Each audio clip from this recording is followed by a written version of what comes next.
Hello, everyone. Welcome to Satsang.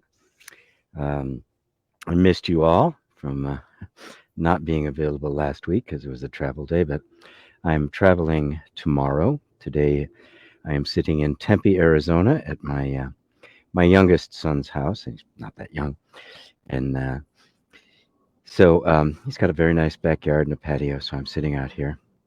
You very well could see some dogs running around, maybe even hear them bark. So all is well. As I was setting this up this morning, I was thinking, what do I want to say? And so I could give it a title in advance. They like that on Facebook and like, and I've just myself been pondering a lot about the this idea that is one of the central ideas of Buddhism, along with no self, is the idea it all is mind, and everything we experience is mind and projection of mind. Now, what that means in a very real sense is that I never actually experience anything other than mind. And by mind, in the Buddhist sense, these days, especially non dual teachers tend to use it more about mind being nothing other than the thought patterns. Um, that's one way of defining it, that mind is not a thing, but it is simply the word given to a collection or a functioning, and that functioning is called thinking. And what is thinking but the flow of thoughts, right? Thoughts in patterns, and this is what we know of as mind. But the Buddhist idea of mind was far more expansive. It Every experience, right? Be it a thought or a sensation or a perception or an emotion, the sum total of all experience was mind. And they put it in such a way, Buddha put it in such a way that you would see mind as substance, not as not as a perceiving vehicle, but as the creating vehicle. That that what you perceive doesn't exist separate from the perceiving of it. In other words, perceiving and creating were one and the same. And that the fundamental ignorance, which he said was at the foundation of the entire chain of cause and effect, and everything has come flowed from that, was the ignorance that believed that what I was perceiving existed independently from me. So, in other words, I'm looking, behind me, you're seeing one side a palm tree, some other trees on the other side, you're seeing a barbecue grill. And the belief is that they exist whether I perceive them or not. That's what definition of objective is, and that's what most people's definition of reality is. Well, Buddha would have said, not true. It does not exist without a perceiver there to perceive it. It has no existence whatsoever. I mean, it is completely nothing until it is perceived. And in this sense, it is not perceived the way the sense is perceived, in that something is there and then it comes into the view of my senses. This perception is the creation of it. So there's nothing but perception. And this was encapsulated in the teaching called the Five Skandas. And the Skandas refer to each of the levels of, of belief leading up to consciousness. The first level being simply form, right? There's no object without form. Nothing exists without form, right? Then otherwise it's blank, it's empty. So form is that first thing, that first something coming into existence. The next skanda was sensation. That is, I'm experiencing it. But in Buddhist meditation, if you examine it closely enough, you find that there's absolutely nothing in any sensation and in any form that tells you conclusively that what you are experiencing exists independent of your perceiving of it.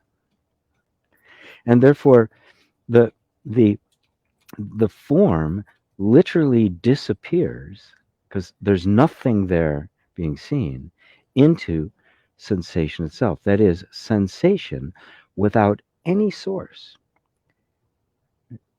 Now imagine, right, 3D world, right? All these experiences, talking, having conversations, other beings, and there's nobody there. From the point of view of experience, there is, and it's pure sensation without anything causing it. And at that moment, when you see that it is sensation without anything being perceived, without anything actually there, even the word sensation ceases to have any meaning because it means, right, the sense is picking up some external object. And both of those collapse into the third skanda, which is perception. And suddenly it's only perception, no form, no sensation. Means there's no body. There's nobody and there's no body. There are no senses. The senses themselves appear only as an image in the mind. The fourth skanda the is objects of mind. What is a perception now gets identified, it gets named, it gets categorized, it gets associated, it gets all this stuff. An entire universe gets built around it, which in turn interacts with the perception. But yeah, I'm going through the short version of this, but you can see the potential that even perception will then disappear into the objects of mind. Because what do we see? We see objects. Right? When I see a tree, right, you can see all of the different levels at which this perception takes place until it finally is simply tree. It's got a whole history and life and categorization and genus and all that sort of thing. Right?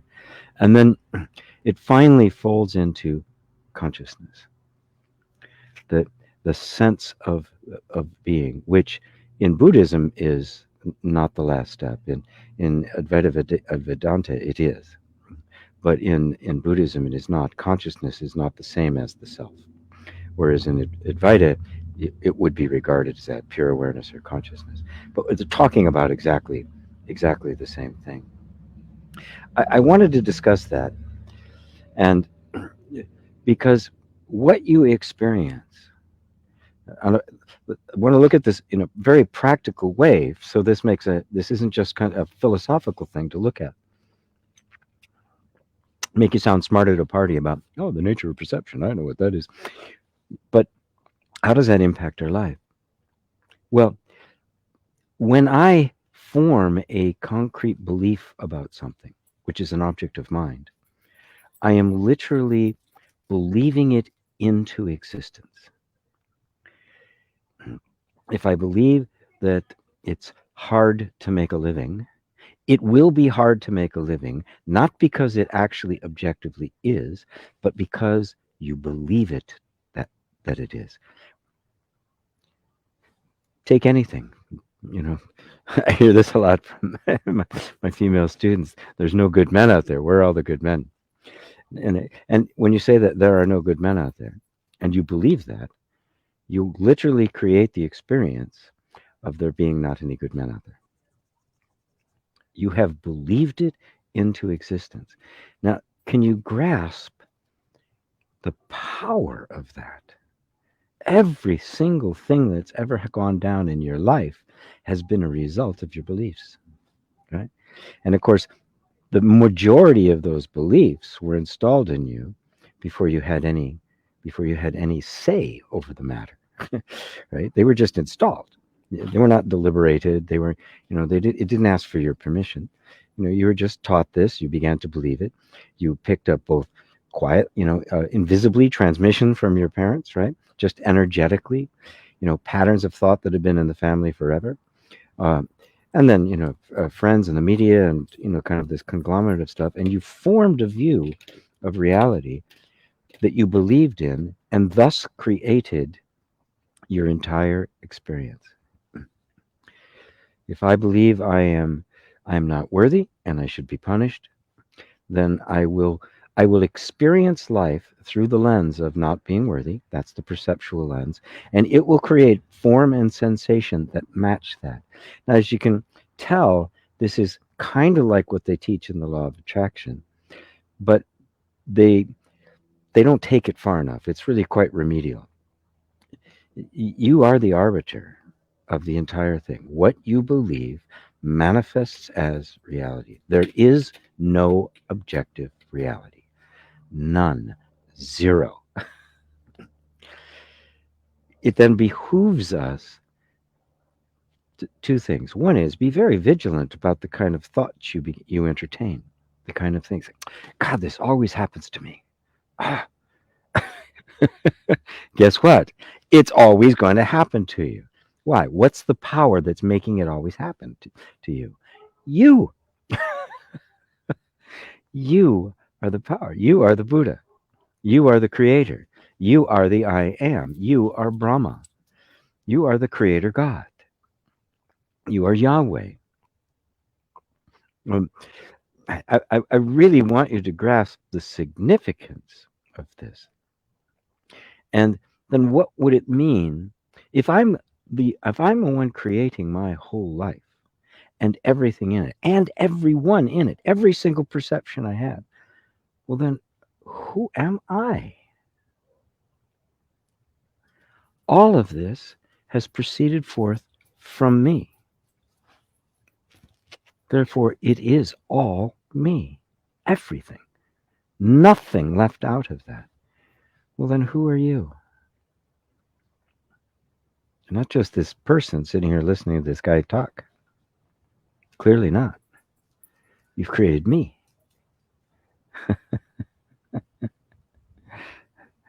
Who are you then? The creator of the universe.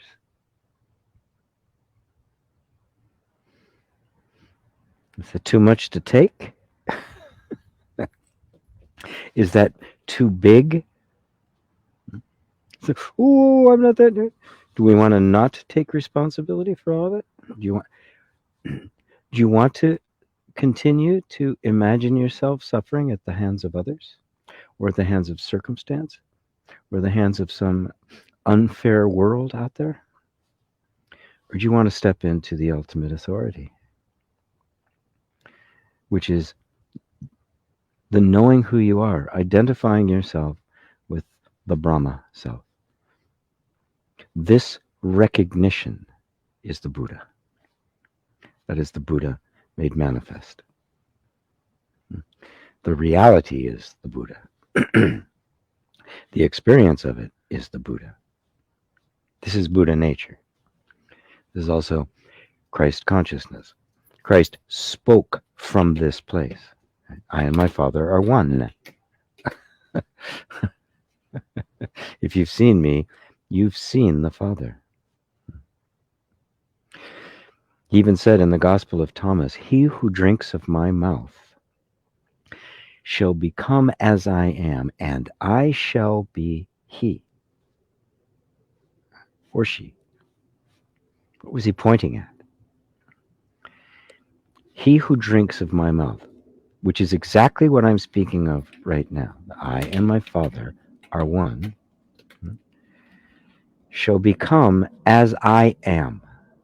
I am, sound familiar? And I shall be he.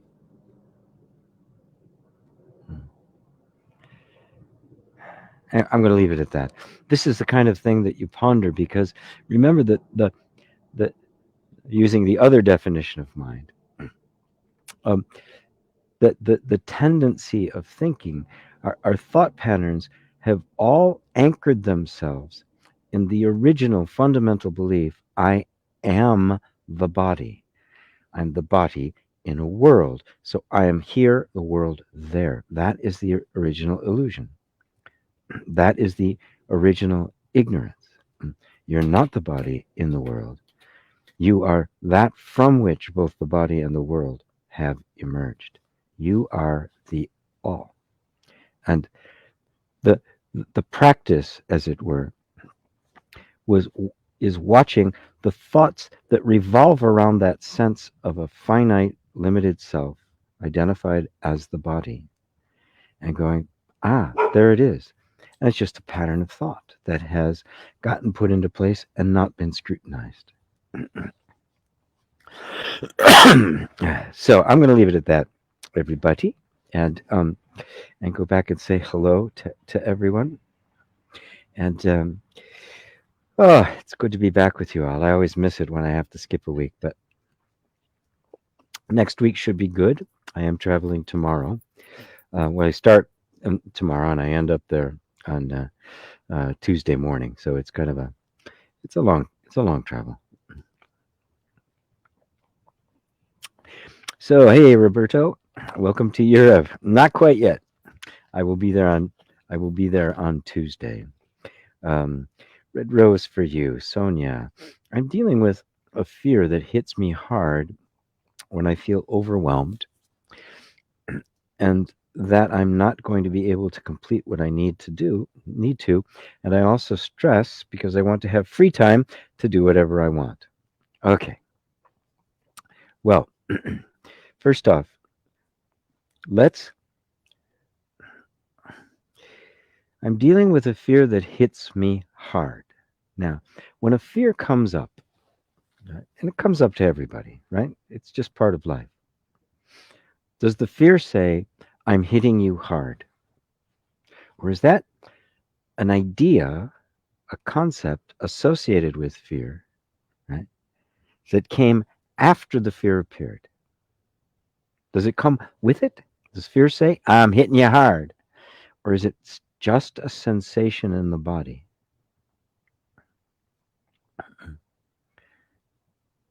And of course, that it hits me hard. The underlying belief there is that I'm not going to be able to complete what I need to do. That's actually there first, because if it wasn't, the fear would have no place to land. If it came at all, it'd be a little shiver and just pass away. There'd be no overwhelm, right? So now let's look at that. This is a statement of the belief. I'm not going to be able to complete what I need to. Right? Now, if you believe that, right, and remember, when I talk about beliefs, I'm not just talking about stuff in the head. I am talking about these kind of assumptions, right? That we've been thinking them so long that we don't think they're not conscious thoughts anymore. They're assumptions that are creating thoughts, like hits me really hard, right? Oh, this fear is terrible. I am overwhelmed. Those are all thoughts arising from another thought that's been thought so many times you don't have to think about it anymore. Like, when you learn to ride a bike, at first you're wobbly, you fall over. Eventually, you don't have to think about it anymore. You learned how to walk, tie your shoes, eat, speak. You don't think about it, right? This is the way the whole autonomic nervous system works. If it's something that's repetitive enough, it makes it important and it embodies it into the body. The same thing is true of thoughts. Right? If I think the same thought over and over again, the message is, oh, this is important. We'll just automate this, right? So we don't have to think about it. We don't have to worry about it anymore. It'll just be there. These are the energetic assumptions, right? So I'm not going to be able to complete what I need to do. That's the only thing you have to pay attention to. Is that really true? Okay. And the assumption that there are severe consequences for doing that, for not, right? Which I know you, so I know that you actually did experience severe consequences when you didn't. But even if you did do it, that somebody would complain about it in your family. And so the nervous system learned, right? It is terrifying, right? The possibility that I might not complete what I need to do. Now, I just want you to take it. You know how to tap with it, and just start with that. I'm not going to be able to complete what I do. Oh my God, what a disaster. I'm not going to be able to complete what I do. And just tap it. Just stick with that, completely voicing all the horrible consequences of not being able to complete what you need to do. And keep doing it for a while and then stop, just check in and see if it rings as true as it did before. And so while I've been talking about her specific, I think I've tried to generalize it enough so everybody can understand what happens. There's an underlying belief that's there first. Now, of course, we aren't born with these beliefs, they're programmed into us. But once they are, they manifest, right? A fear comes up, and all of a sudden, the fear has an interpretation attached to it, a whole story that goes with it that's associated with this because this belief is interpreting experience. You can't just say, "Oh, fear happened," right? Oh, what's that fear? What does it mean? Boom, and it's just processing so fast, right? Like riding the bike, it just happens so fast. You never fall down. You can't unlearn it, right? The good news about this stuff is that you can unlearn it, but that's the mechanism behind it that I want everybody to understand. Um, because once you do, there are two things. Number one, you'll realize that this belief is creating your experience, right? And once it's gone, it will not be experienced again because it is not an objective thing. And the other is, it's not true. It's simply not true, right? And little by little, the more you kind of dig into it, the more, and the more that belief begins to shift, you'll begin to see the evidence appear. Oh, it's not that it isn't true. Then, in fact, you are able to complete it. And on those rare times when you can't, for whatever reason, there'll be no consequence other than, oh, well, we're going to have to extend the time or do it differently or whatever. There'll be no negative consequences to it. Okay. So you can see how this whole thing um, has settled in, has constructed itself. And now you get the wonderful opportunity to deconstruct it and let it go forever because it was never true. Does that help, Sonia? Ah, my beautiful friend. Very good. Very good. Look down really quick. Okay. Let's see. Liza. Hello, Liza. Good to see you. Where on earth are you today? Well, Tempe, Arizona right now. I think you saw the dogs running around. The big Doberman is Gus. He looks very intimidating, but he's a total pushover. A needy Doberman, not very useful as an attack dog. Anyway, so that's where I'm at my son's house. I got to spend a week with them after spending a week with my other son, and I have an inherited 14-year-old step grandson here, as well as my son and his wife, and other people that I've known out because I've visited quite a bit. So I leave tomorrow morning at 6 a.m. the local time. Um, it's really early because the flight is until 4 in the afternoon out of Dallas to Frankfurt, but um, just the way it is when you fly standby. Because my daughter-in-law works for the airline, so I fly very cheaply, but I might even end up in first class. Or I could end up at the back of the bus. I don't know.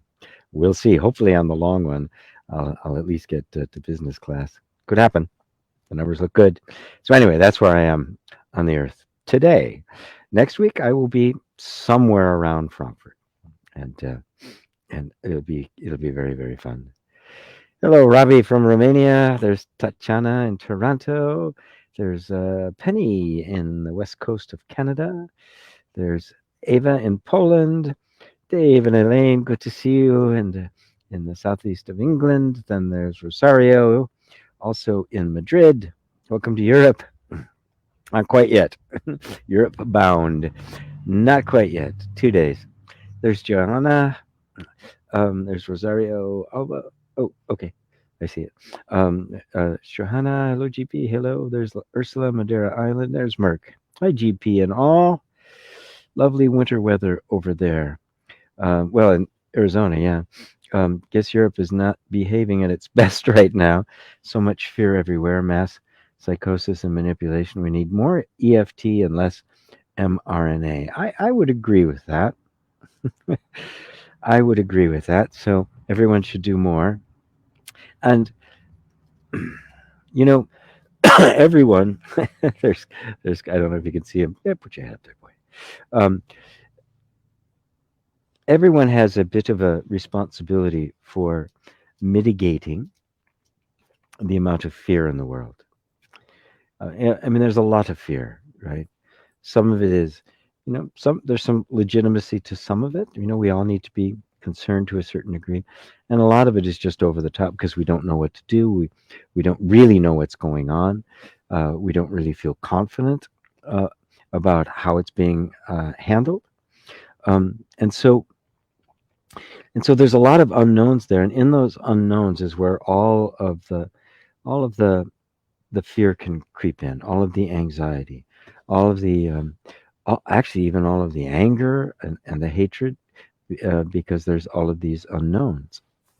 And yes, there's some manipulating it. So it's our mission to become incapable of being manipulated. But that doesn't mean taking a strong contrarian position.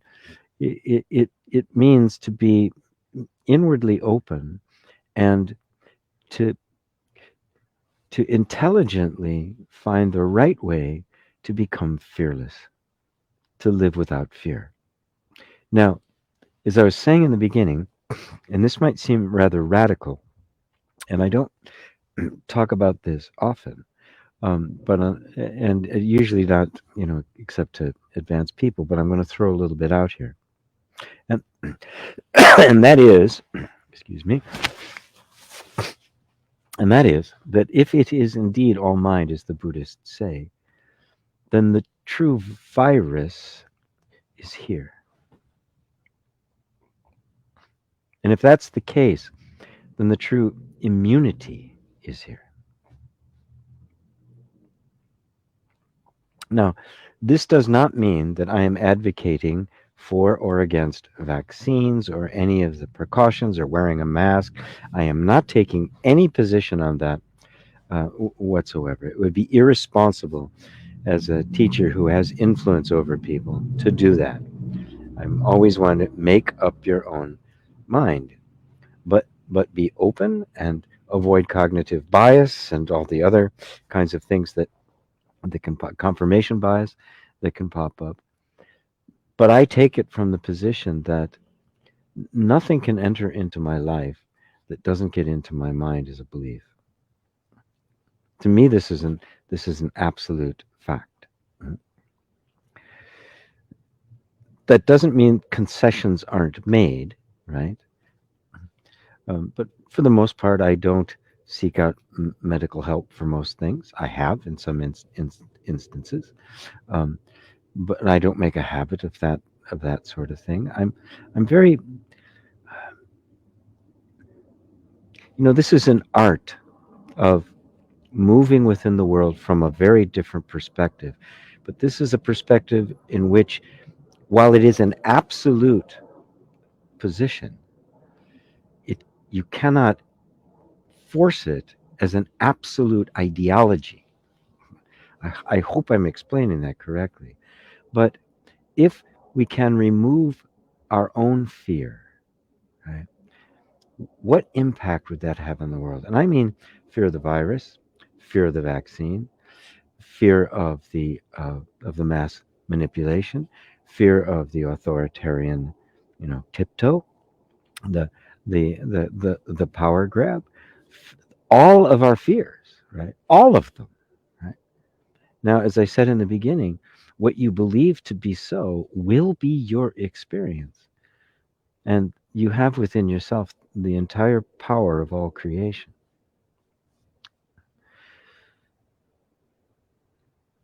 So I highly, highly recommend that we spend less time arguing or criticizing or taking a stand, and more time simply freeing ourselves from all of any limiting belief whatsoever, including, oh, I can't do this because the economy's in bad shape. If that comes in as a belief, I will now not be able to do it. But it won't be because the economy is in bad shape. It'll be because you believe the economy is in bad shape and that's affecting your thinking is creating the effect, but we ignorantly attribute it to something that appears to be outside of us. In other words, the inner, your inner, is what is appearing here. This is all within you. There is nothing external other than what you say is external. Off the power of this, if you can grasp it, if you can begin, if you can get the inkling that kind of the intuition that what I'm saying is true, it will begin to unravel all the ways in which you have given your power to an imaginary external authority, be it that, be it anything, be it a virus or a political system. I guess I'll leave it at that. So, tap away, Merc. And I'm going to be doing, I've got a whole bunch of new EFT videos planned over the next couple of months, and some new trainings and some new courses. So there's going to be a lot coming your way on that subject. Yeah. And I'm just happy that Germany didn't change the rules so badly that I won't be able to get in when I get there. So far, I'm going to be able to get in. Ava, somebody told me once, I can't remember who, but I liked it. The universe looks more like a great thought rather than a great machine. Yeah, I don't know who said that, but it's true. And I don't know about you, but when I ponder that, my mind gets blown, and I get totally inspired. It's just, I mean, as just one level of that after another begins to unfold, you just go, oh my God, it's a thought. The universe is God thinking. And who might that be? What other self do you know other than you? I mean, yeah, me and the trees and everything around you and everybody you know, but you just know of them. They're experiences that you're having. What's the only self you really actually know? It's you. Who's that you? What if that you is the creator of the universe, but created it in such a way that it would forget that it was, so it could have the full experience of it? What would that look like? Your life? Because that's exactly what it is.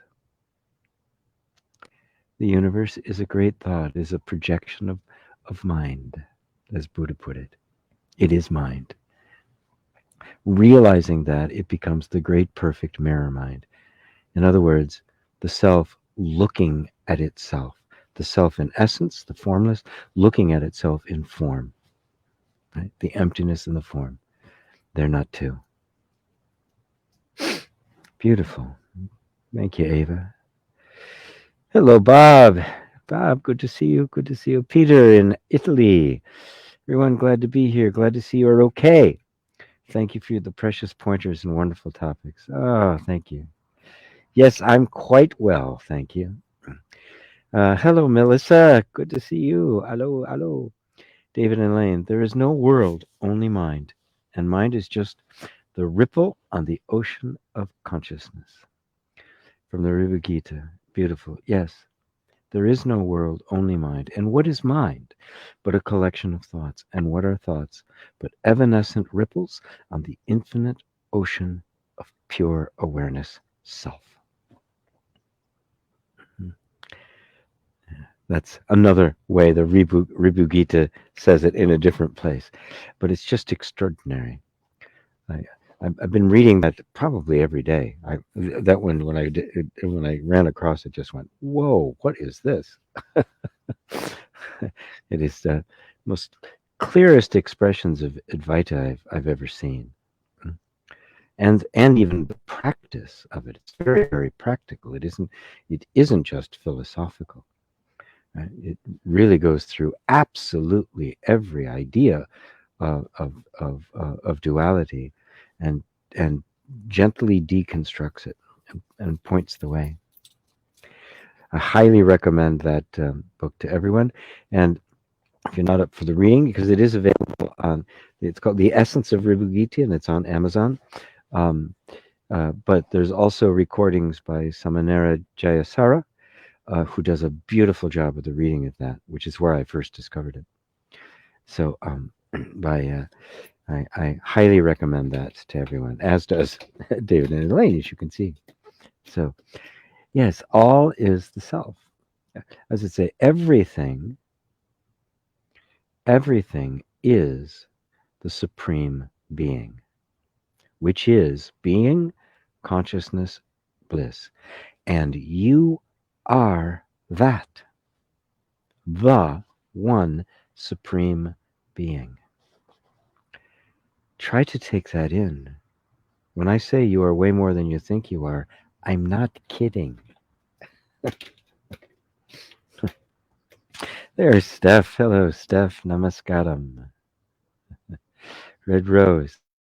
For you, thank you, GP. You're very welcome. Melissa, the process of letting go, of conditioning, becoming aware, this satsang is always the highlight of my week. Happy travels, G. Oh, you're very welcome. Thank you very much. Very, very much. The satsang is the highlight of my week too, because um, I get I get to speak more about the absolute, about the essential nature of being.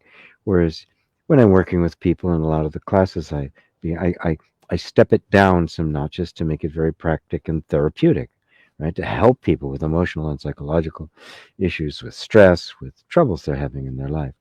And the beauty of this kind of an approach to spirituality is it functions very well on that level. It does heal, it does transform lives, but it doesn't stop there.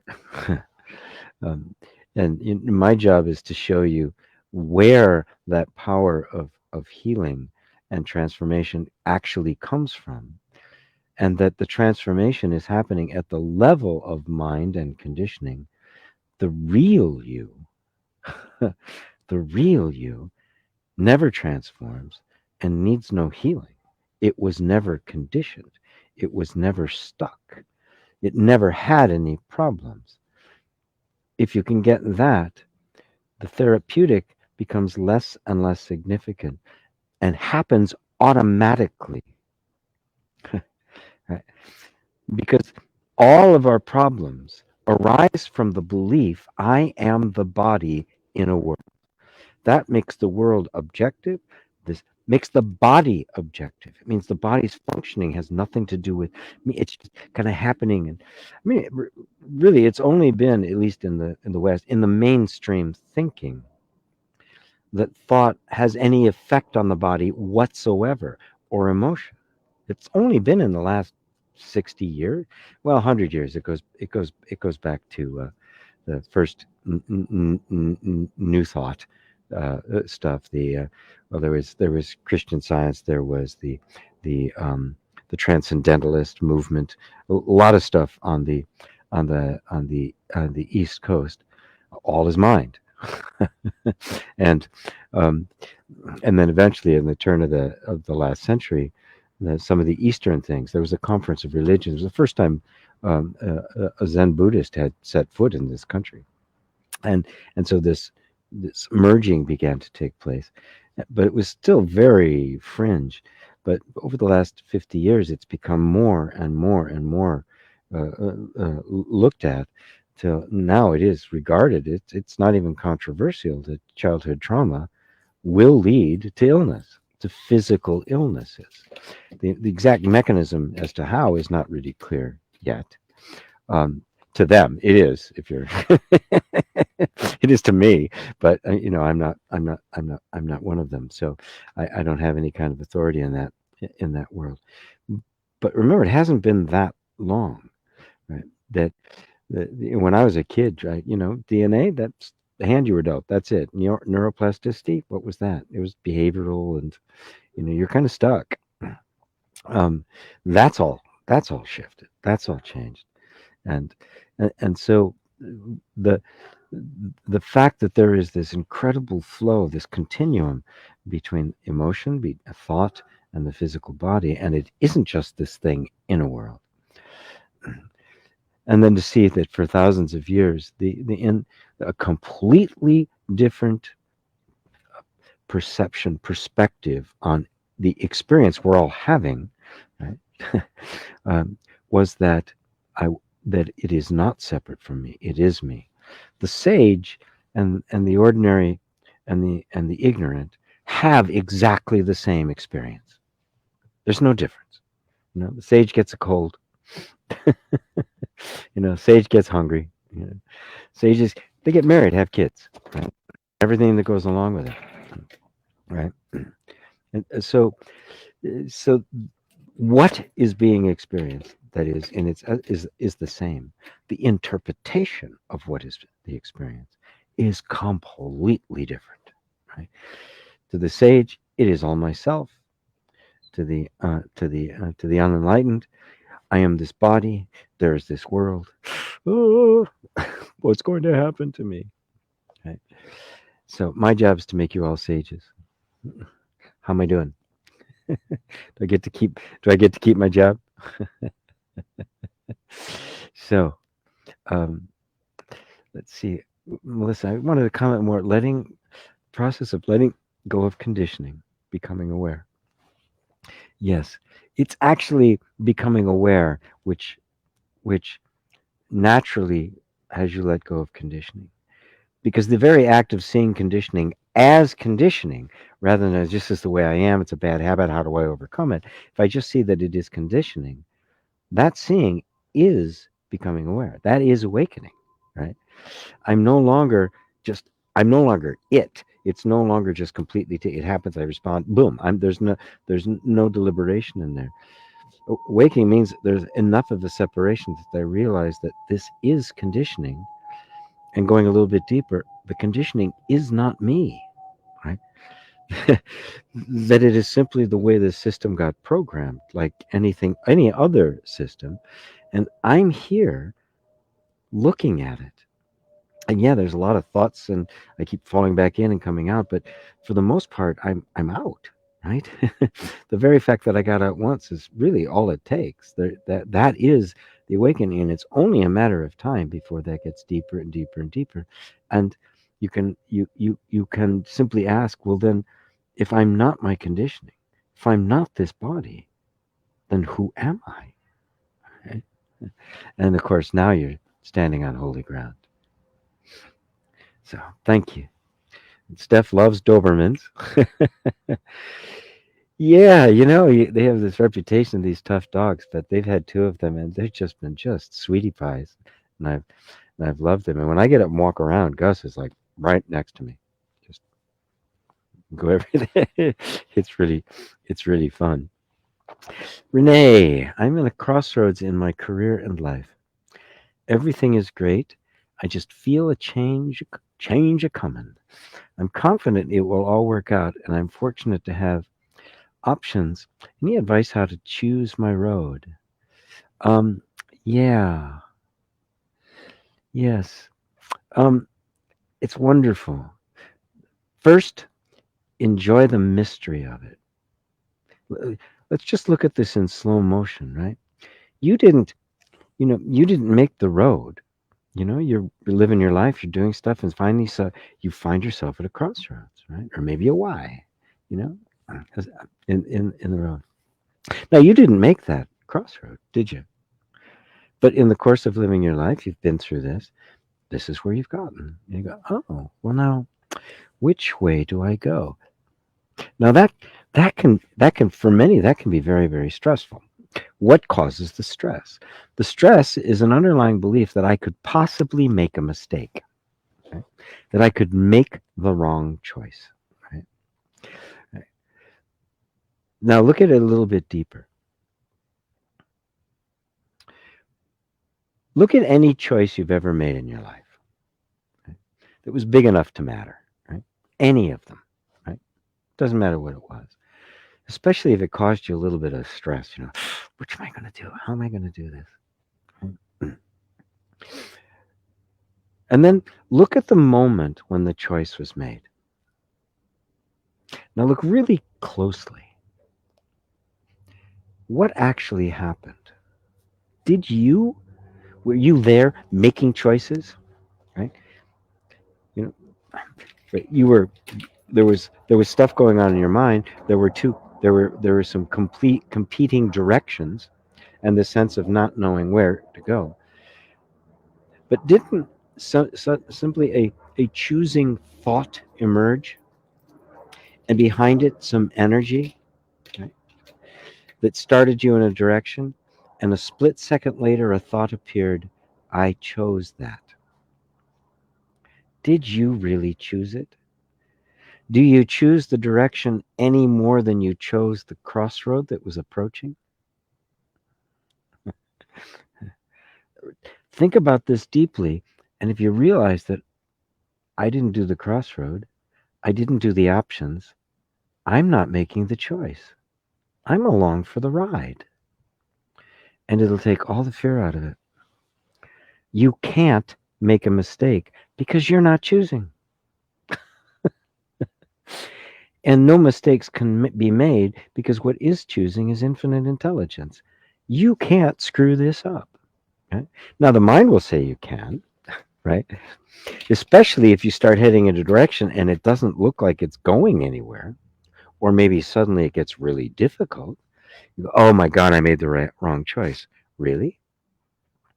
How many times we've started off in a direction in life, we think we're headed here, and like before you know it, you're completely somewhere else, right? And it's actually better. It's like, oh, this is cool. I wasn't expecting this. Oh, this is kind of fun. It happens to me all the time. All the time. Certain things kind of pop up in your life completely unexpected, and they turn out to be absolutely wonderful. Right? Not planning on it, didn't have it on my vision board or anything, but poof, there it was. Easy, falls right into it. And then later, some obstacles can begin to appear, and you go, oh, maybe was this the right thing? And you go, what's this? Right? I'm not choosing it. If I'm not choosing it, then it's life unfolding itself, and it can't make a mistake. There are no mistakes when it's seen from this point of view. The only mistake is thinking I'm making the choice. Right? So now, on a very practical level, we're so used to just notice that there's a couple of different ways, maybe several different ways you can go.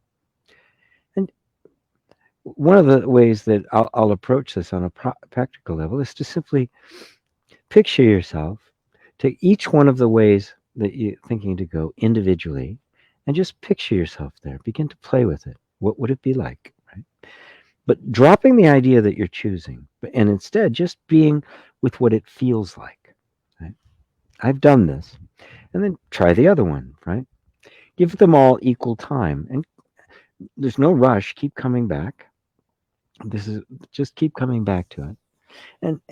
And see if at some point, one of them begins to emerge with more energy behind it, and the others begin to dissipate a bit. One will begin to all by itself become dominant, and you'll notice that the choosing is happening and you're not doing it. You're just being this presence that allows for all of it to unfold as it actually is. You become the garden, and the direction is like a plant growing in it. And there's a bunch of plants, and one of them's going to get to be the biggest. Some are going to turn out to be weeds, right? But something is going to become, this is the way, walk ye in it. And you're just going to go, right? And you're going to realize that, oh my God, I've never made a choice in my life. I've never chosen anything. It has simply unfolded to my benefit. And my mind may disagree and say it should have been different, but oh well. That's just our mind arguing after the fact, because in our minds we have this idea of where we want it to go, right? And that's okay. It's a direction, but never hold on to that because it could always be wrong. Well, wrong is the right word. Wrong word. It life will never actually show up exactly according to your blueprint.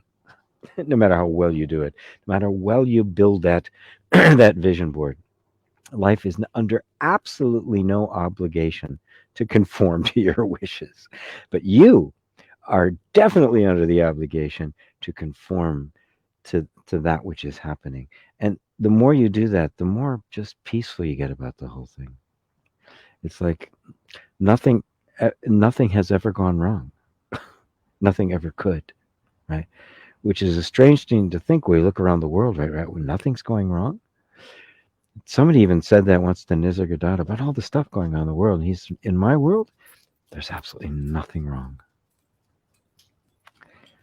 How do we get to that state? Because if you're living in that state, what influence do you think that's going to have over experience? The world will no longer appear to you as something that's completely crazy and out there. Okay. Now, before I believe it or not, it is the desert and the temperature just dropped a little bit. I'm going to go grab a sweater. So if you don't mind, I'll be right back. That make mess. No. Good. Oof. Now I am getting chilly.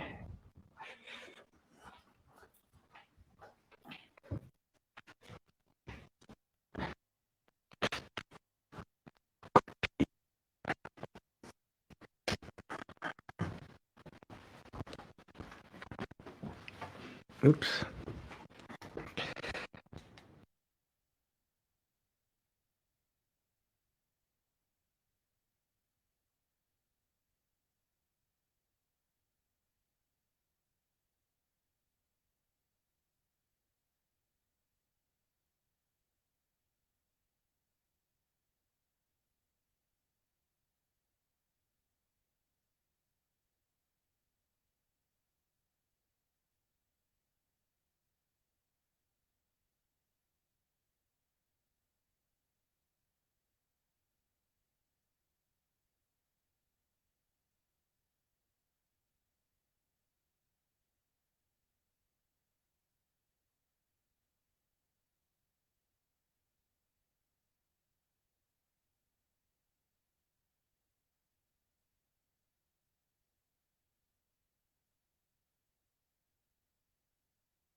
All right.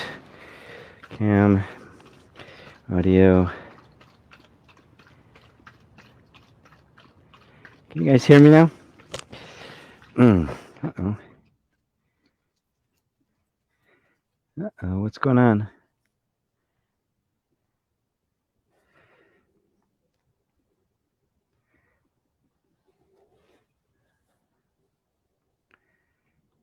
Oh, there it goes. Somebody got locked up. All right. You guys can hear me now. Okay. Very good. That was very funny. I realized the mic was still on. Heard me talking to myself. All right. So does that help, Renee? That yeah. I teach a totally different way of actually making life choices. That's really based on this idea that you're the garden. You're the environment in which these things grow, and so you really are the creator of your entire experience. Anyway, all right, let's see here, John, GP. This is both powerful and very difficult for the ego. Yeah. Is it possible that we turn to God partly because the self cannot deal with this truth? Thanks for your teaching. Well, God is the creative power of the self projected outwards. Because I'm not owning it. The ego isn't owning that sense, as it can't. That the false sense of self, the limited sense of self, can't own it, right? And so it projects it outward. And that God, that is an objective creative force influencing my life. We can call it the universe. We can call it law of attraction. We can call it material laws, physical laws. We can call it, the stars, right? And astrological signs. You can call it all sorts of stuff. But what it is a projection of your inherent creative power out into an external universe. It is a projection, right? So God is a metaphor for the self, right? The sense, the I am, the creator, right? Uh, and in our world of a monotheism where there's only one God, but where there's a polytheism where there's a bunch of them. And if you really look closely at the mature way that both what we would call primitive cultures, like Native Americans and Aboriginals, and even ones that became far more sophisticated, like the Hindus and the like, the more mature ones they didn't believe in a tree god, right? Or anything like that, or the god of fire and stuff like that. They realized that there was this essence behind it all. There was this energy that appeared to be manifesting itself in all sorts of different forms. And so they would refer to the energy, the spirit of fire, or the spirit of the wind, right? I'm not exactly sure which tribe, which referred to this big lake. I think it was Minnesota, the smile of the Great Spirit. So they didn't see this world as hard matter. They saw it as an appearance, as a reflection of some indescribable beingness. And so God has, obviously, what a word. um, the Everybody thinks their version of it is the right one. I know this is what God really is, but the moment you make God into a fact, you've missed the whole point. God is not a fact. God is a spirit, right? That even says that God is love, right? Those are not forms.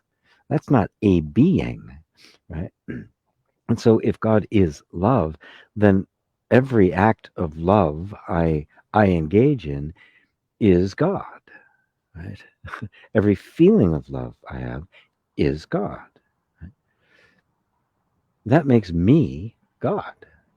And I don't like to use that term very often because it's so twisted in the West, and I've heard people use that, and it's really the ego saying it. Only God can say I'm God, right? But to put it more as love, well, do I love or am I love? That's a question one could ask themselves. From where does this love arise? Would it exist without me?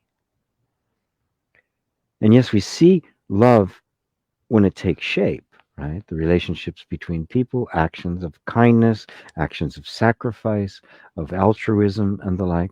And we easily identify that and go, that's a loving act. Well, how do you know? How can you distinguish, right? What is it in you that allows you to know that that's love? Only love recognizes love. Only God knows God. Only truth recognizes truth. So if I recognize the truth, it must be truth recognizing it. If I recognize love, it must be love recognizing itself. If I recognize God, it must be God recognizing itself. So God is yet another word for the self. And when I talk about the self, because especially in the West, we've been so educated to God being really the ultimate other, that we can then say we use the word like Buddha nature or true consciousness or pure awareness or the self, and we immediately put it off there somewhere, right? But are you not awareness? Are you not aware? Right? Well, what could be aware other than awareness? Are there a bunch of different awarenesses? Who can recognize the self, any self, other than the self? So these are all words for the great mystery, which is I am that. I am that. I'm not something approaching that. I'm not even a seeker on the way to that. I am that. And even the seeking is happening just as a projection of the mind. It's, try to take this in, right? It's impossible for the ego to take this in. So when you say it's very difficult for the ego, come to see this. The ego doesn't exist. If you believe there is an ego, you will experience the inner resistance, right? But you're creating it because there is no ego. It's just a thought. A thought believed in becomes experienced. A thought that isn't believed in, poof, it's gone. Absolutely gone. There is no ego. It is only a thought believed. So you say it's very difficult for the ego. Well, it's not difficult for the ego because the ego doesn't have any existence. There's nothing there that is resisting or denying. There's only a resisting and denying thought. You attribute it to the ego, and all of a sudden it becomes an objective force within you. And now you think, I'm dealing with my ego. You are dealing with your belief in an ego, nothing more. Right? Subtle. This is very subtle. I agree, right? Right? But push it to the max. You know, grab onto this like a dog with a bone. Don't let it go because it will save you. I'm going to mute this for a second while I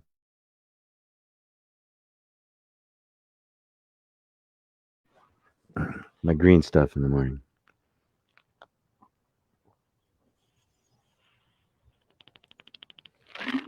So, yeah. So, John, everyone, like, oh my God, even the ego is a belief. Mind is a belief. The universe is a belief. Yeah. Don't stop till you've just completely exhausted and gone all the way to the bottom and find there's nothing but myself. I am all. And that's beyond even the sense of a personal me. It's not GP is all. Obviously not. And boy, would we be in trouble if I was. That is only the appearance of the self. But I'm not just the appearance. I am the self. You are the self. That's all there is the self, the one being. Everything is the supreme being, which is being, consciousness, bliss. And you are that. Don't let anything else in. Don't let anything else become an objective entity that you have to deal with, right? Because the moment you do, you have created your own personal devil. Which is why it seems so clever, so subtle, always knows exactly how to poke at you. Because it's you. That's how it knows. Thank you, John. Ah, lovely, lovely. Robbie, really love your explanation on the it's all mind. And I guess one of the first emerging doubts is, how can it be all within me when I see things around me doing their thing parallel of me? Well, yeah, that's the question. How is this so? Right? Now, the way you've worded it, you really love the explanation. Something inside you recognizes that that's true, right? Now, you have an entire lifetime of believing in an external reality that's doing stuff to you, that you're interacting with, that you're struggling with, that just won't behave itself. We see all sorts of other beings that are appearing to operate completely separate from me. Right? Now, what it is there's a functioning happening. Stuff is happening. Forms are coming and going. From where are they coming and going? Are they something objective that exists independently from me? Well, is there anything in experience itself that announces itself as I exist independently of you? Look at anything. You know, the tree behind me, the dog that just ran through the dog door is coming over here now to say hello. Right? Just anything. Does he announce himself as being I exist independently of you, or is it just an experience you have that is being interpreted from that point of view? Okay. Now, if you realize that that's what's happening, then it doesn't matter what the experience is. You'll see that there's experience, and then there's an interpretation of it. There's beliefs about it. And then we have this entire structure of its origin in the universe, where it came from, the Big Bang, and all of these things, right? Which are all a version, a belief about experience. The whole thrust of the non-dual inquiry is it goes back the way you came.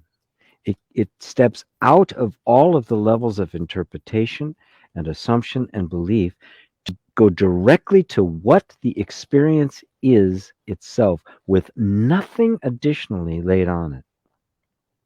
And when you do that, what do you have? Pure awareness. It's the only thing that's left. No thought whatsoever, and yet all experience is happening. There is still dog running around. I have to use the word dog, but that's just a concept, isn't it? It's just an idea. There is this experience. Why would I call it dog? I can also call it me, a form of consciousness, of awareness in form, as opposed to awareness in as the ultimate perceiver. Right? So this is where the practice comes in. The habit, right, of that has been completely based on the idea of I am the body in a world external to me, and then all of the beliefs that collected about this imaginary world, right? Beliefs believed in, which became then the interpretation of experience and the creator of experience. Those have all been going on, and you have been believing them your whole life. Now, this other perspective comes in. You see, my God, it's at least possible that none of this is out there, right? And that I only, because I'm identified with the body, I think I'm here and it's out there. But are you experiencing it out there? Or are you experiencing it in here? Are you experiencing something outside of consciousness, or you ever experience everything within consciousness? Just look. Now, the only struggle that's with that is because we're so used to thinking it in other terms. The mind has been conditioned to make that assumption, right? And it is so fundamental, it's not very quick to let it go until you see there is no such thing as mind. You begin to see that this line, this imaginary boundary between me and others, is imaginary. It's as imaginary as the boundary between countries. Go look for it. You won't find it. It's completely a projection of the mind on experience. Get to the raw experience. What's the raw experience? Just try to look around right now without labeling anything.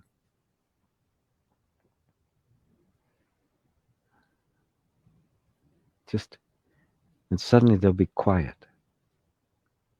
Just quiet. Everything's still here. What we call the universe is still going on. Stuff is happening. And in the center of it, it's just your awareness. Neither inside nor outside. It even all just completely disappears.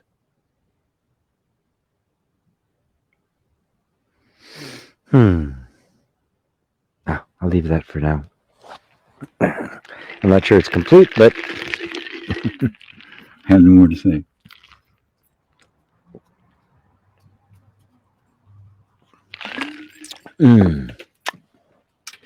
Milo, hello, GP. How does letting go work most effectively? Bit by bit, layer by layer, or more radically? Thanks, and I hope you enjoy your time in Frankfurt. I'm sure I will. Matter of fact, I know I will. Well, it's nothing you can decide. I'm going to let it all go now. Yeah, whatever. Right? I make things very, very simple. The only thing you have to do, the only thing you have to deal with, the only thing you have to let go of or come into right relationship with is what is here now. When you start thinking, okay, how does it work? Bit by bit or layer by layer, right? More radically, right? There's this idea of this end state at which I'm going to let it all go, right? And I can let it all go now, or I got to do it a little bit by little bit. There is no end state. There's only this moment. And if you see it like that, then every moment that you do not attach to, that you let it be as it is, you'll find that letting go is not an event that concludes, but a way of being that never stops, right? And it morphs into into simply non-attachment, where you're not picking anything up, so you don't have to let anything go. And then little by little, you see that it was conditioning and the mind that was holding on to things, not you. And now you've let it all go, right? Because you never had it in the first place. It is mind that attaches, right? Because the mind is, by its nature, is relative. It's grabbing onto this and grabbing onto that. Because the sense of self, the false sense of self, has to have a reference point. It has to have some place to kind of put a stake in the ground and say, this is what I am. That stake, of course, the original stake was, I am the body. And the moment that thought was there was the arbitrary definition of who I was. Now, I'm not the body. You're not the body. But when I believe that I am, I have created an imaginary self. And because it's imaginary, right, it has no substance to it. There's nothing fixed about it. And so mind then starts trying to fix things, make something permanent.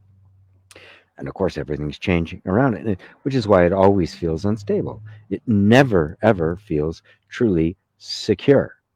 It can't. It's not possible. So set aside the idea of technique, that I've got to do it. Can I do it like this or do it like this? What's happening here and now? That's all you have to worry about, because that's all there is. You don't have to try to worry about fixing the things in the past. What remains of the past will be present in this moment as various kinds of feelings and ideas and thoughts on that. So you don't have to go in the past. If the thoughts themselves or the feeling themselves or the process of releasing needs to bring something up that apparently happened in the past, great, but it'll be now. It'll be bringing it up now. You never have to worry about. You only have to worry about. You're driving your car. You don't worry about what you passed back there, right? Because you won't something could come out. You're right here on the road. You're watching what's happening right now for traffic and pedestrians and stuff. Happens, aliens. What all the normal stuff that happens. That's all you have to concern yourself with, isn't it? So when I'm working with people, either individually or in groups, it's always, well, what are you feeling now? What's happening in the body? What feelings come up? An image will come up. Oh, let's talk about what's the image that came up. Right? I don't go dredging. I don't do past life regressions. I don't try to get into, what happened to you when you were a child. I'm not taking notes. I'm not referring to the DSM-5. Um, say, what are you feeling right now? Right?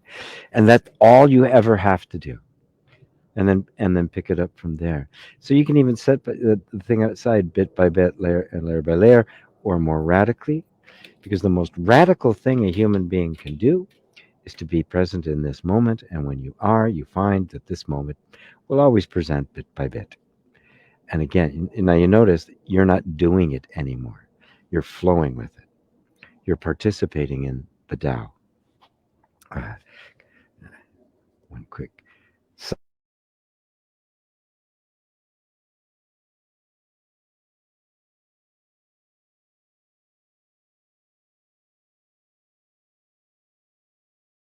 Nobody wants to hear me blow my nose. Satsang. One thing about the desert is it does have an effect on the nose. Anyway, Milo, does that answer it for you, my friend? Very.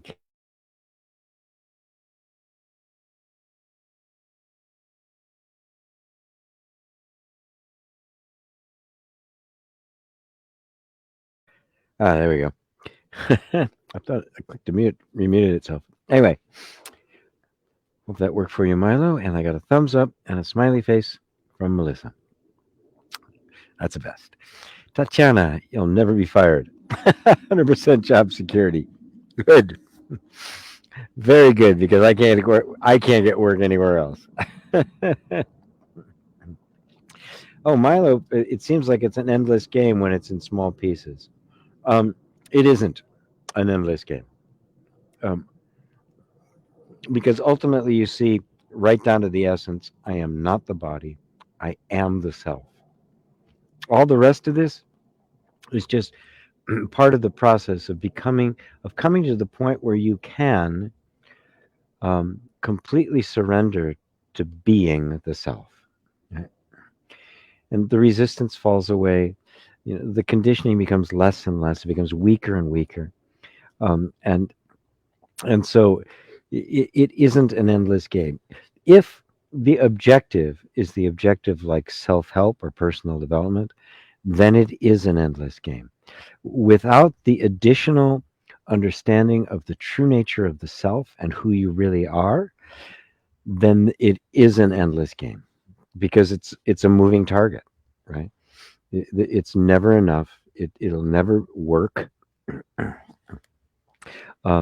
It'll never. What's the word? What's the right word? Right? It'll always. There will always be something missing. Right?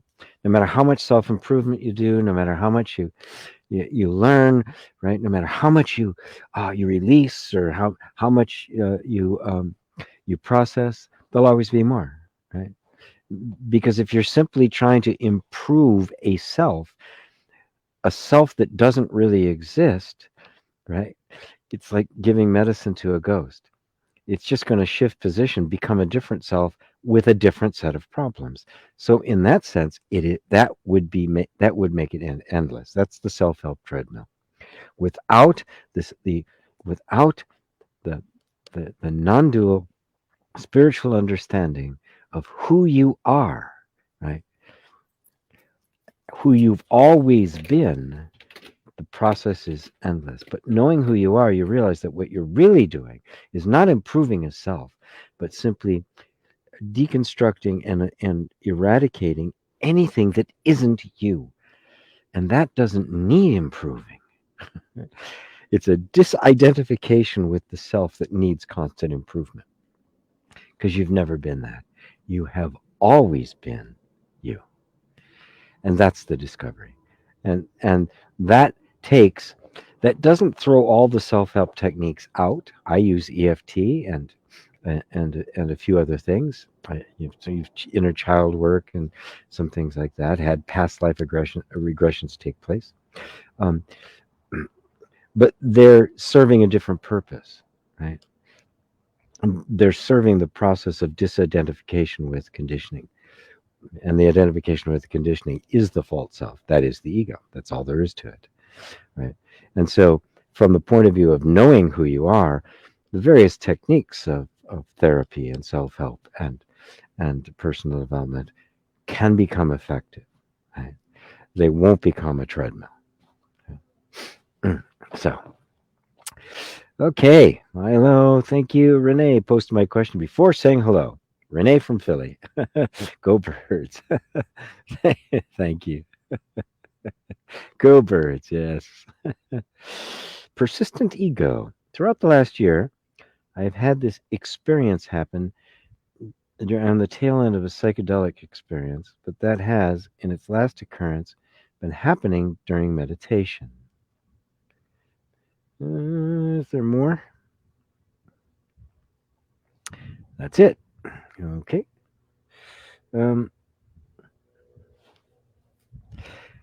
well, I don't know exactly if there's a question here, so I guess I'll just make a comment about it.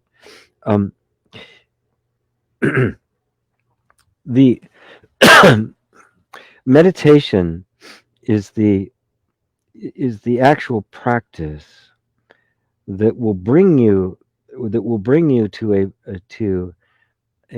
the permanent experience of what psychedelics can only give you temporarily. They can shut a lot of stuff down, take away a lot of the aggression, the alpha male stuff, a lot of stuff that will give you a momentary experience of what it's like to not be who you thought you were. That is a momentary experience where the ego has basically been put on hold. But the psychedelic experience cannot sustain it. It's only an experience. It's a medicine. That's it's not it has no it was never intended to be a substitute for the kind of inquiry, right? Only opens the door. For a lot of people it's an important door to open because they have no idea there's anything else. And so if there's some kind of opening to having the psychedelic experience, then there is then that's an opening. It opens it some more, and then becomes the process of integration. In many cultures that use that, where psychedelics, the journey was a part of the culture, not something happening on the outside. In some of them, it was something you did once in a lifetime. It was a major deal with the ceremony and preparation and that. The in many of the Native American tribes, the first time they for boys, the first time there'd be some kind of a psychedelic experience is after they have faced their initiation and gone through death. Then it comes as a part of the process for finding a vision for oneself. But it was not the way. It's never been the way. It's a medicine. Medicines are not they're first off, they're not recreational, right? And they're not supposed to be taken all the time. You take medicine when you're ill. When you're well, you don't take the medicine anymore. So the fact that it's happening during meditation means your meditation is deepening, and the time will come where you will no longer need medicine, because the medicine cannot sustain it permanently. It was never meant to, right? Meditation can. That's the inner transformation that opens up the place where you no longer have an experience that then reasserts itself, but that your self-identification becomes less and less identified with the ego, more and more with the self. And then at first that can even bring about naturally some very intense psychedelic kinds of experiences, although they tend to be more emotional than visual. But eventually even those fade away because they're not it either, right? Anything that is an experience isn't it, because if I can experience it, the experience always comes and goes. The question remains, who is it that's having the experience? Does that come and go? I can't experience myself. I can't stand aloof from myself and have an experience of myself. I can only be myself. Yeah. So thanks for your comment there, persistent ego. And if you continue that, the ego won't be so persistent, or come to see that the ego doesn't have persistence unless you say it does. The ego does not exist as an entity that has any objective characteristics. It is completely a construction of the mind and therefore does not exist as a reality. Klesu, people talk about meeting other aspects of their soul. I usually identify with everything they say, but have never had such experiences myself. What am I missing here? Um, and where are you? I guess I have a sense of galactic expansion, but no detailed experience. Is it necessary for spiritual progress? I'm in Tempe, Arizona, at my son's house, because I'm flying out of here to Frankfurt on Tuesday. So I'm just, visiting my son and family for a bit. Um, let's see. I usually identify with everything they say. They talk about meeting other aspects of their soul. I have a sense of galactic expansion, but no detailed experience. Is it necessary for spiritual progress? No. The experience of other aspects of ourselves is actually all you ever experience, right? I don't care what it is. You're watching me right now. I'm an aspect of you. That's all you ever experience ever, right? The computer sitting in front of you is an aspect of you. It's an aspect of consciousness. It appears in consciousness. It appears to consciousness, and it is made of consciousness. It is an aspect. Everything. The dog that just came out of the dog door, right? The dog door itself, the house, the grass, the room, the sky, all of it is consciousness. Therefore, it is all aspects of consciousness. What one is missing is it thinks that there are certain things. Well, you say, what am I missing here? It's the belief that certain things are aspects of me and certain things aren't. You are the self. It's all you. There isn't anything other than you. There is no experience other than myself. You never have an experience other than yourself. There's nothing you experience other than you. If you really ponder that, you'll see it is self-evidently true. I don't ever experience an other. I only experience me.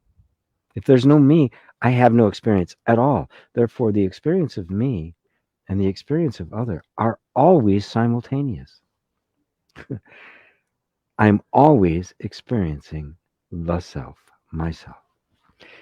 And so when you have a sense of a galactic expansion, that too is an aspect of consciousness, right? The ant is an expression, is an aspect of consciousness. The universe is an aspect of consciousness, and a tiny blade of grass is an aspect of consciousness. It's all of it.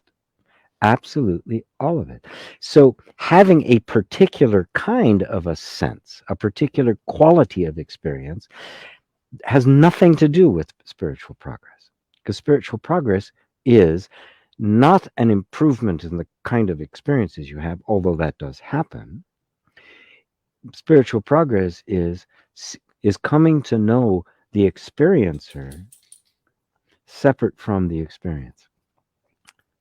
That to see that the experiencer is myself, and that's not coming and going. But experience, no matter what it is, no matter how glorious or horrible, it comes and it goes.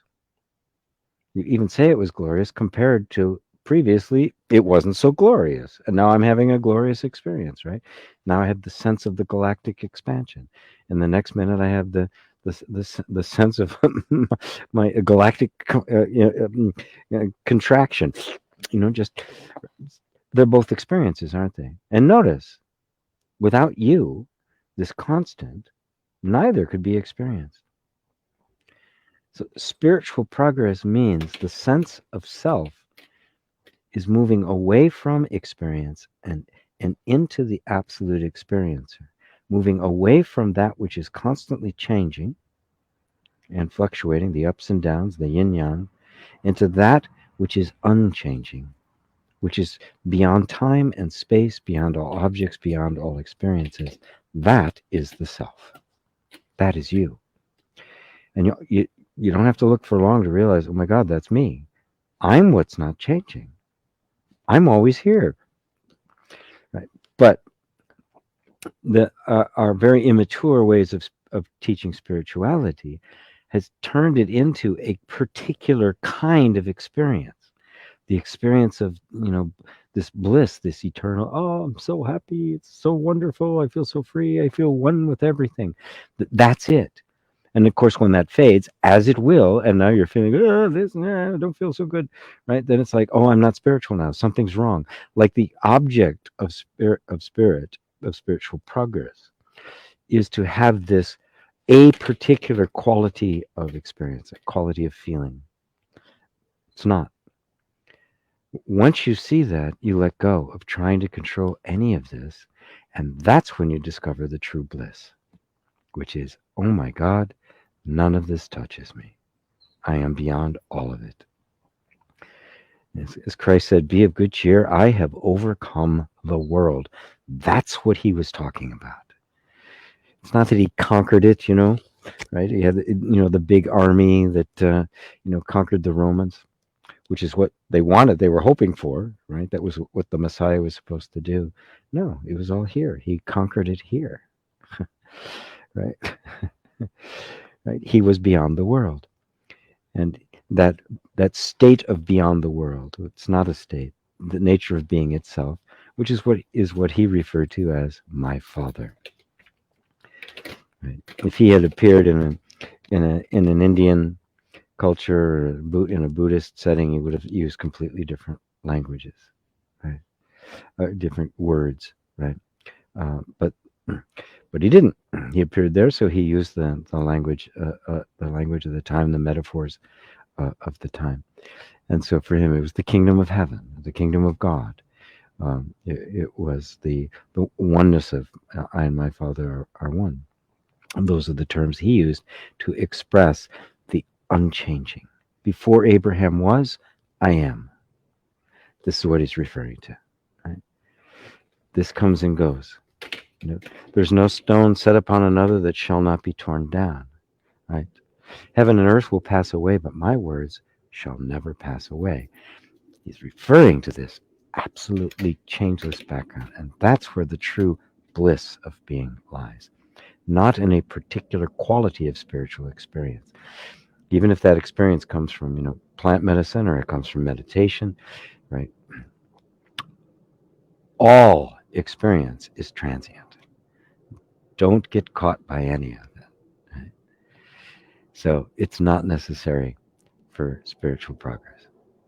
Spiritual progress is always, who am I? Who is it that's even noticing progress? And is that which is constant and unchanging, does it need to progress? From where to where? Where does the infinite progress from and to? You are that. Ida, Catherine, and love you, GP. Thank you, loud and clear. Beautiful, beautiful, beautiful. So glad. Namaste to you too, Kiran. Looking at you, I am in love with love as love being nothing. Oh, isn't that great? Yes. Love being nothing and no one. And thus you are everything and everyone. This is the great mystery. It's not the kind of nothing that the mind has. There's nothing here, or everything. It is neither this nor that nor both nor neither. It is beyond all human research. And you are that. Bob. Dear G, I was drawn to your meditation on true power. I've done it many times. As I was doing it today, I found my true power in my heart. Although I don't understand it, and nothing in my life seems like I have any power, it still feels amazing. I feel amazing and I love you. I love you too, Bob. Yes, that's a mind says, it, nothing in my life feels like I have any power, right? Because the mind's idea of power is control over external objects, right? True power is recognizing that there are no external objects to control. They are myself, and all I have to control is my own thoughts, my own identification, my own beliefs. And those are completely under my control. I can't fix what's going on in the world, right? But I can certainly fix how I'm seeing the world. That's absolute power. And you found it in the heart, which means just an intuitive sense of presence, of unmovableness, of love, of the absoluteness of love. That's what power feels like, not control. Right? Beautiful, beautiful, beautiful, beautiful. Yes. Thought a lot about that word of late as well. Oh, thank you, Bob. Just enjoy that amazing feeling and let it lead you to deeper and deeper places. Now, this is a very important one. It's subtle. And when we have a feeling, an amazing feeling like that, there's a very subtle tendency to want to hold on to the feeling. Now, obviously, that which wants to hold on to the feeling sees it as something transient and temporary, something that comes and goes, something it can lose. And therefore it has taken that which is in fact your very nature and projected it outward as if it were an experience. Okay? So the amazing feeling is the wake on the boat. Keep your eyes on where the boat's headed. Because you may find all of a sudden the amazing feeling isn't there, and there'll be a sense of trying to get it back or cling to it. Notice that too, and just go back into the quiet emptiness to which even the amazing feeling appeared. Right? Because that's its real source. That is the true God. That is the true self. And every experience, every feeling emerges from there. Very good. Ah, very good. Renee Thames. Okay.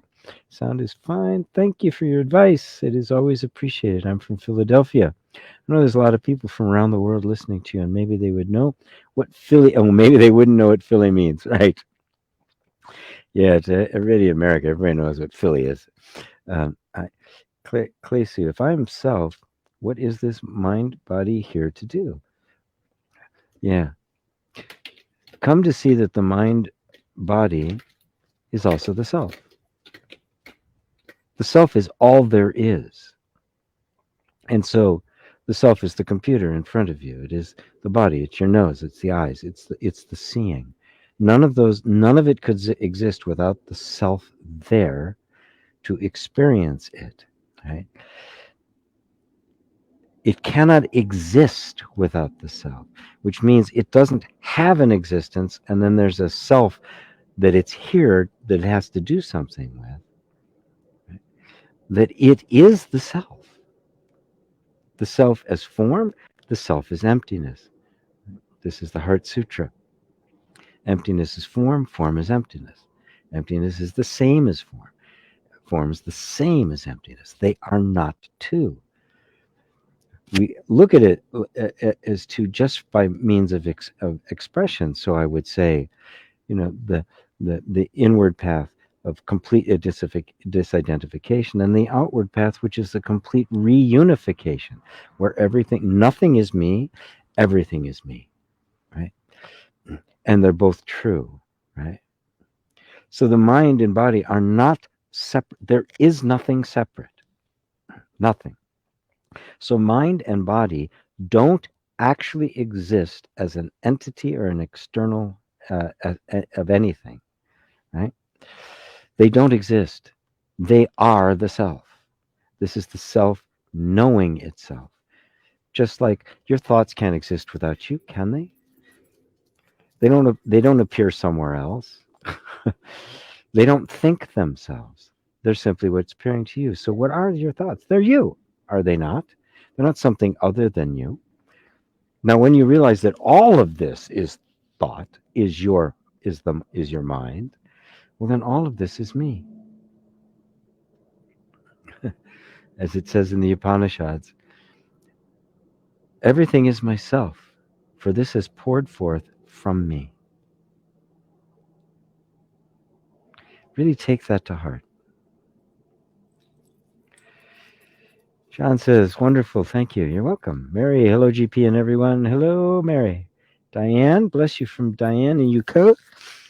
Am in center of a storm of fear and sorrow. You lifted me out. First time in a week, I am serene again. Wonderful. Thank you, Diane. Thank you, thank you, thank you, thank you. If you don't mind, I may pick this up and use it as a testimony on my site.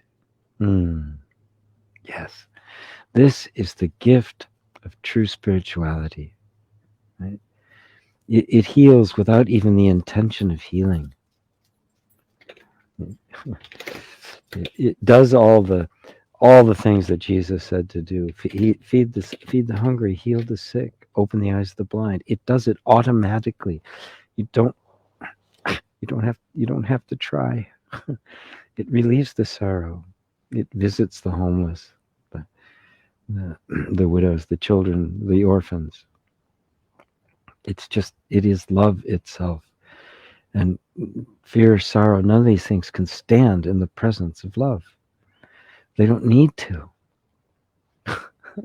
Love has no enemies, has no critics. Thank you, Diane. Claysu, I undertook pure awareness work. The intention was to clear emotional fields that troubled me, and when all emotional fields from the past were gone, energy would flow as it was intended. After 10 really nice years, actually, I find I'm not yet clear and having a tough ego time these last 2 years. My dad told me this time would come all my childhood. My mom said I would never be able to handle this time. I need to work this out. Okay. Clear emotional fields that troubled me, right? You don't have to clear the emotional fields that trouble you. You have to stop being troubleable. You don't have to clear them away. Right? Matter of fact, the fact that they trouble you is what's sustaining them. That is the energy that perpetuates them. Right? What you've done, and I'm not discounting the 10 years, right? You've developed the sense of awareness, right? And I can feel that. So now the next step is to completely disidentify with what you're aware of, which is including all the emotional patterns, whatever you want to call them. Best not call them anything. They're just feelings that are coming for which you have resistance. Right? Let the feelings come, and just drop the resistance. It doesn't matter what you're feeling. Like I was saying earlier, you don't have to feel good all the time. That's not spirituality. It's an awareness of the one who is having the experience. And at that point, it doesn't matter what you experience. Whether the mind calls it good or bad, comfortable, uncomfortable, it doesn't matter. It doesn't touch you because you are not your experience. Your dad said this time would come. Well, okay, maybe, right? You're in a time right now. Was it prophesied by your dad? I don't know. Forget that. Forget the past. Completely forget the past. That there's even any energy that has to be gotten rid of or handled or cleared. Just get rid of all of that and just be present with what is here in this moment. And don't give it a history. I have a feeling now. And the mind will mean, oh, this is coming from this and this childhood thing and that kind of thing. Don't do that. Just throw all that out. Some of it may come up as part of the process, but don't go digging. There's a feeling here right now. Okay, there's a feeling. Oh, There's a resistance. I don't want to feel this. And my mind's coming up with all ways to try to get rid of the feeling, right? So I don't have this experience anymore. But what am I actually suffering from? Am I suffering from the experience, or am I suffering from the fact I don't want to have it? Mom's wrong, by the way. You'll never be able to handle this. You are. Sorry, Mom. What does that mean? I'm going to explode? I'm going to die? I'm having it, and I'm still here. So, Mom, no. 1 for me, 0 for Mom. But really look at it, because all it is a resistance to what's being felt. You realize that there's these elaborate ways that we think we're not supposed to. I'm going to be really free when I don't feel it anymore.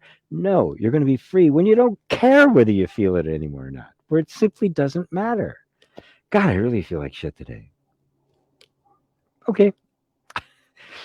But there's no suffering in it if there's no desire for it to be anything else. Right? Then you can begin to approach what pure awareness actually is. It is not a state. It's not a condition. Right? What it is the pure love that doesn't have any issues with anything. That's pure awareness. And that's true being. Did I help you with that, Klesu? This is important because you're close. You are close, my friend.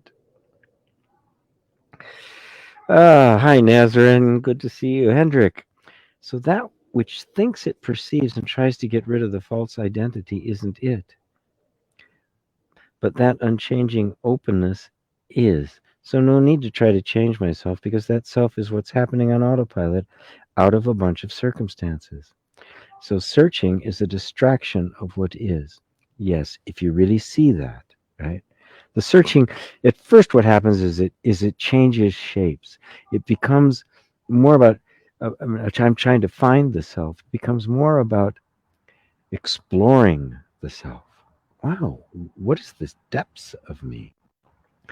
But since you're already it, right? What's there to seek, right? So yes, seeking itself, it's absolutely necessary at first. Okay, everybody has to go through the seeking time, right? But then little by little, you begin to see that, well, wait a minute. If I'm already it, what am I seeking? Who is it that's aware of this activity of my heart and mind that's been seeking? Oh my God, that's me. Isn't that who I've been seeking?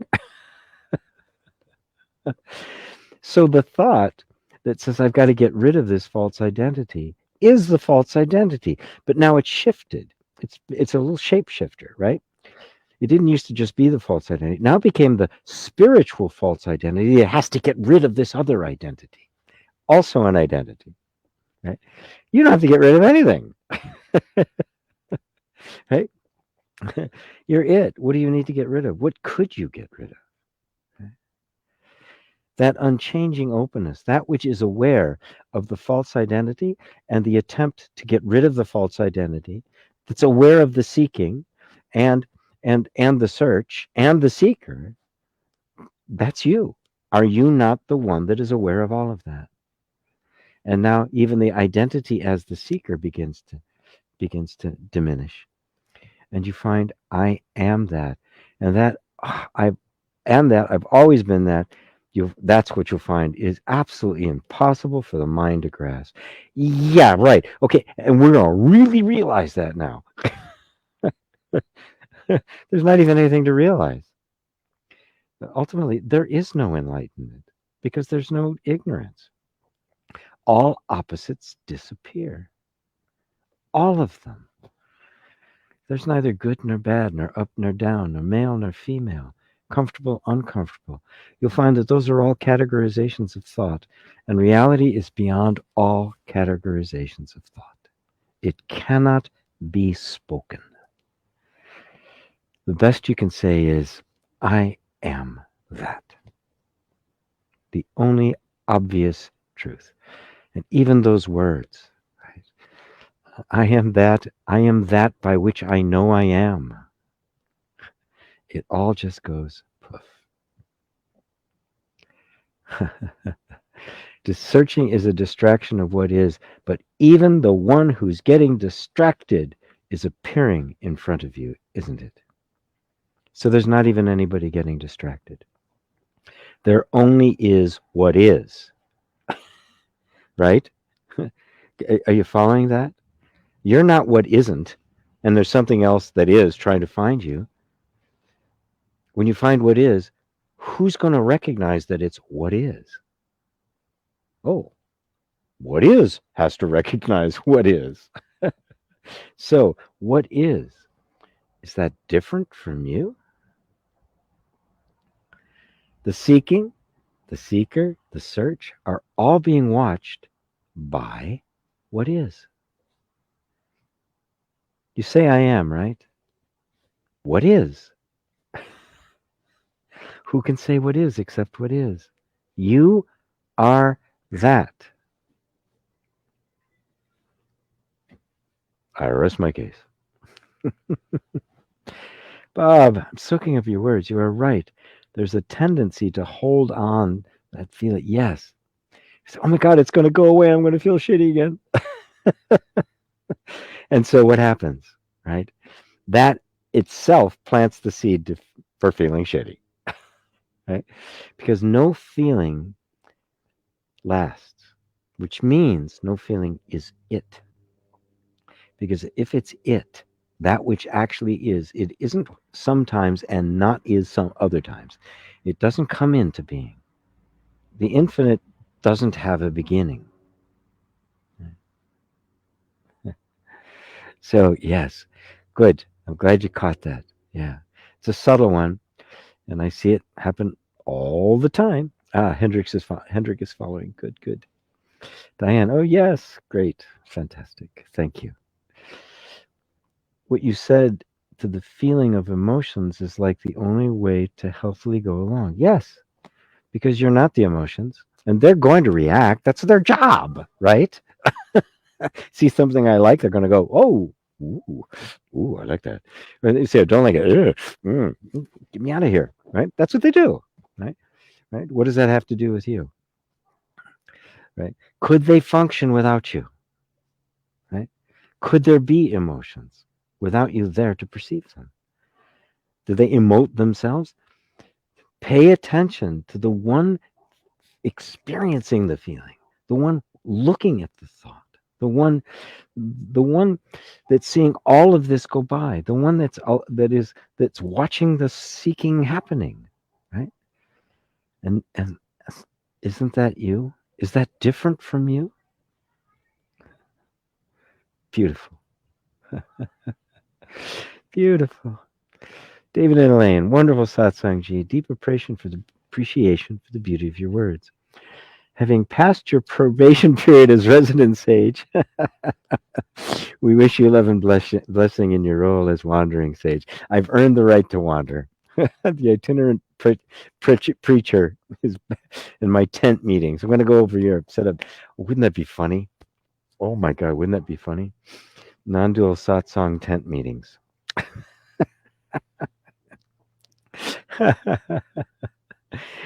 Okay. Penny. Thank you, David and Lane. You guys are wonderful. I can't wait to meet you in person. Penny, thank you, Sifu, for your unconditional love. Have a safe trip for your next destination. Thank you, I will. Claysu, my dad said at this time humanity and the earth would move toward freedom. I agree. My mom said that the world would be a control system and that I should be the controller, not the controlled. Ah, I see. Um, yeah. Yeah, we are in a time that's moving towards, well, it's got to move towards freedom, right? Because bondage can't last, right? It takes so much energy and pressure and stuff to make it last. They can see it. It just can't work, right? So I say that the only standard we need is love. And I know love will work. Why? Because if you project love into the future, you get nothing but more love, more freedom, more cooperation, collaboration, more patience, more compassion. That's the inevitable result of more love. less love, what do you get? You get constriction, you get anger, you get fights, you get war, you get violence, you get all of that. It's inevitable. Look, you don't need. It's not rocket science. I don't need a PhD in political science to say this is what's going to happen. Now, as far as your mom is concerned, the world will try to become. The ego wants to control. That's what it does, and now it's just really big. It's just it's just infected all of the systems and everything. But don't become the controller because that's the ego trying to control it. Don't do that. You don't need to control it. All you need is to see who you are. That's it. It will control the rest. The truth doesn't need to control anything, does it? And it can't be controlled. You can't control the truth. It's the truth, right? It holds all the cards. I've been trying to follow my dad's point. I have this inner split, fear I will fail a new earth. My dad was a CIA trained American Army vet. Well, that may mean that his idea of the earth moving towards freedom is the American model, which is not freedom at all. It's a horrible, horrible bondage, but it is the most deceptive of all of them. Whoa, yeah. I don't know your father, but if this is the CIA perspective of the earth moving towards freedom, what it really is means a worldwide empire under the United States, right? And the United States being controlled by a handful of people. And actually, the CIA doesn't even work for the United States. They work for Wall Street. They work for the big banks. They're not even. And I won't go off on that, but since it's put it that way, let go of all of that. All of it. Right? If you're on the spiritual path, you want to go beyond all of the systems of the world because they are transient and temporary and they eventually collapse. Right? Don't be the controller, right? Because you will then be enslaved by the means of control, right? And you'll be forever in fear that you're going to lose that control because you can't keep it because it's external. Find you. That's all you ever need to do. We are light, and that all is one. Yes. That, taken into your heart, seen to be true, dissolving all beliefs and anything external, that is what will transform the world and bring genuine freedom. The freedom that only comes from real love.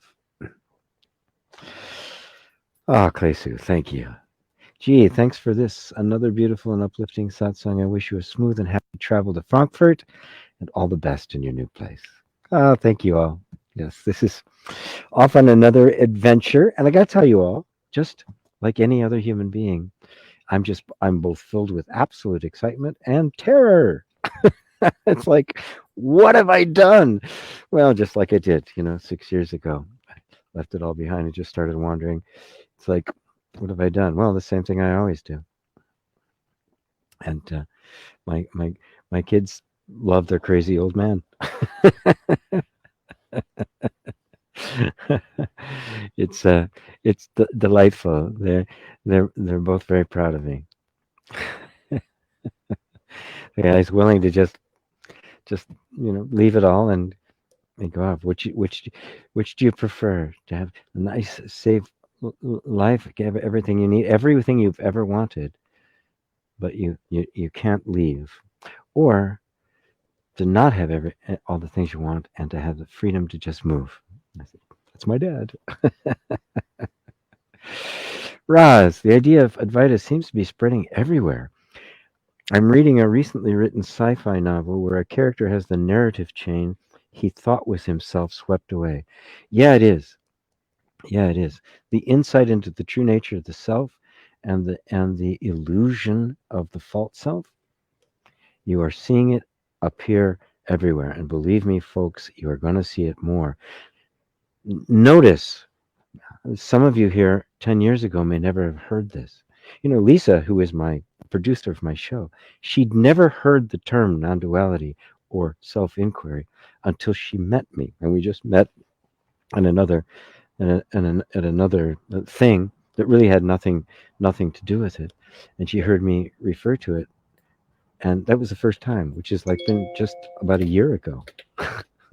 Right? So, and now she's like, everything she's doing, she's putting self inquiry into it, and she teaches people how to work with nutrition and stuff like that. So it, the serum has been injected. The real vaccine of non-dual self-inquiry has been injected.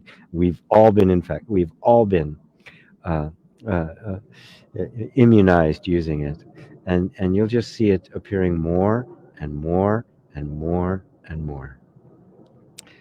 All right, folks, I'm going to bring it to an end for today. I want to thank you all for joining me. As far as I know, there will be satsang next next week. I should be settled in, um, although there's still some things up in the air. But I should be there for satsang next week. So, Susan, every time I find me, I find any desire to try fizzles. Outer life is falling apart. Sometimes this feels free, at others irresponsible. To not try, as I gave up, abdicated. Don't give up. Don't give up your ambitions, your ideas, your aspirations, right? We want to redeem them and temper them, right? The non-duality, genuine spirituality is not a cut and run. It's not a knife, and to just cut. Simultaneously, um, don't be concerned about your outer life if it seems to be falling apart. I've experienced it even after awakening numerous times, right? This recent trip, even though it was a decision of mine, it didn't come from the outside world. All of a sudden, 3, 4 weeks ago, I start selling everything off. I'm sitting in this empty apartment.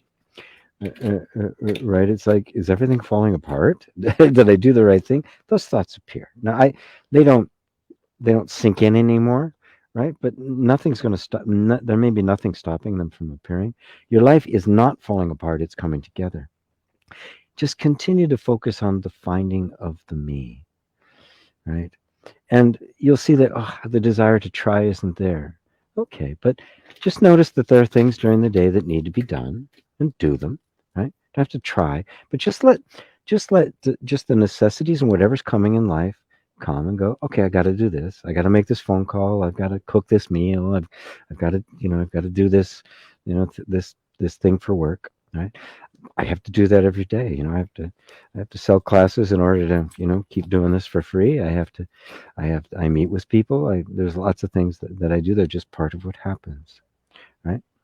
So don't be concerned. You're not becoming irresponsible. You're not going to become in fact, you're going to become even more responsible, because you're going to be taking care of the things that really need to be taken care of. And first and foremost, right, beyond all of that, is to take care of you, which means find you, and then become established there. And the more you become established, the less you'll be concerned about the things that are the transformation that's happening externally. And of course, we want that external affirmation, right? We want that transformation. We want our lives to improve. Well, sometimes they get a little bit worse before they get better. Positive fatty. What happens to consciousness as we sleep? Love your view on this, my wonderful friend. Nothing. When you fall into a dream, it's just this goes, and the mind starts creating a different reality than this one. That one has got different rules. It's not consistent. You don't have to have a history, so you can find yourself in a room, in another room, in another place, and different body. So it has a different rules, and then you fall into deep sleep, and there's no content at all. You're not there, in a sense. The sense of self is not there. Even that, at times during the night, is gone, and there's nothing. There's no time. There's no space. There's no me. There's no ego. There's no nothing. Right? That's what we call deep sleep. You could fall into it. 2 hours goes by. You wake up, and why, that was 2 hours? Of course, because there was nothing there to measure time. right? Because time is a relative measurement.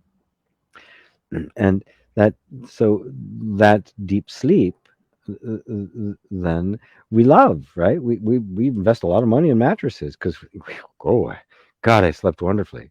Right, you weren't there.